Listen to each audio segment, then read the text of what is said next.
Il y a quelques années, cette assemblée a eu à se prononcer sur le port du voile à l'école. Sur le port du voile à l'école. Sur le port du voile à l'école. Ce problème était considéré comme insoluble par certains. Ce problème était considéré comme insoluble par certains. Il a finalement été abordé dans le fond et réglé de manière républicaine. Et réglé de manière républicaine.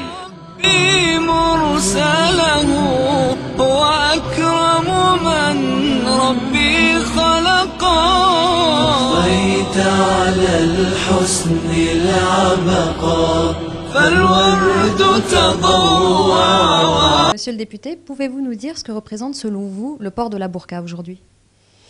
Écoutez, ce que j'ai assez souvent considéré dans ma ville et dans ma circonscription, à Argenteuil, un peu une provocation. C'est comme ça que je l'ai reçu, c'est comme ça que beaucoup de mes compatriotes le reçoivent. Un peu une provocation. C'est comme ça que je l'ai reçu, c'est comme ça que beaucoup de mes compatriotes le reçoivent. Donc, lorsque nous recherchons la plus parfaite intégration, ça ne va pas dans le bon sens. Comment appréhendez-vous le débat qui a lieu en ce moment sur cette question ? Je le trouve arrivé au bon moment.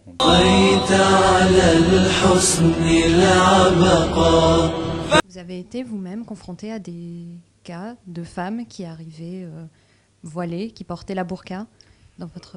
J'étais maire pendant 7 ans d'une grosse ville en région parisienne, donc à Argenteuil, avec de longue date une immigration assez importante. Et j'ai eu, d'une part, à croiser, comme d'autres Argenteuillais, sur les marchés, sur la voirie d'Argenteuil, ces femmes, souvent en petits groupes, hommes et femmes parfois, l'une suivant l'autre.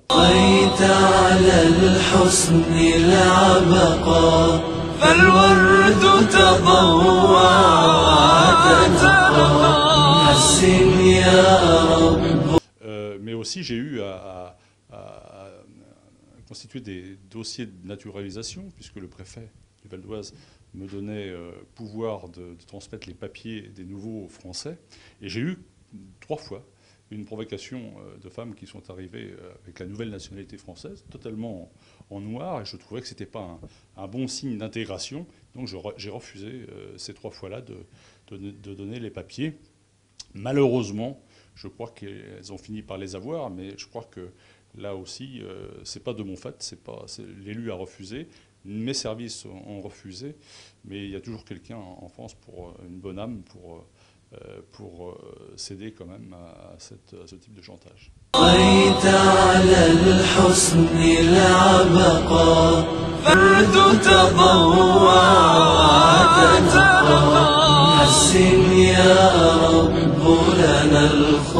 La burqa, on va voir un petit peu comment avance le débat, mais je pense que là, c'est quelque chose de plus sectaire qui transcende un peu les bonnes ententes entre communautés et notamment communautés de religion. Et je pense qu'il faudra que, notamment, ceux qui respectent la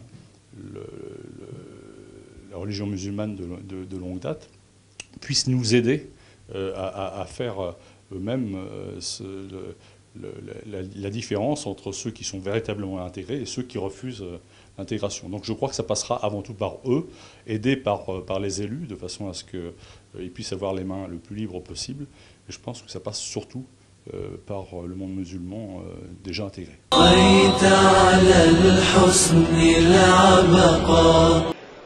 Aujourd'hui, élu d'Argenteuil, j'ai pu personnellement constater l'augmentation du port de la burqa ou du niqab chez les femmes de ma circonscription. Nous arrivons avec cette pratique au stade critique menaçant et portant atteinte à la dignité de la femme, au stade critique menaçant et portant atteinte à la dignité de la femme par la tentative de cacher toute trace de féminité chez ces dernières.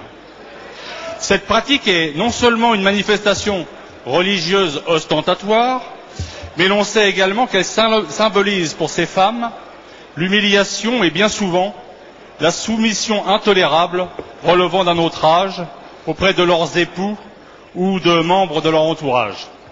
Monsieur le Premier ministre, dans d'autres pays d'Europe, comme en Italie, au Luxembourg ou bien encore aux Pays-Bas, le port de la burqa ou du niqab est interdit ou en voie de l'être.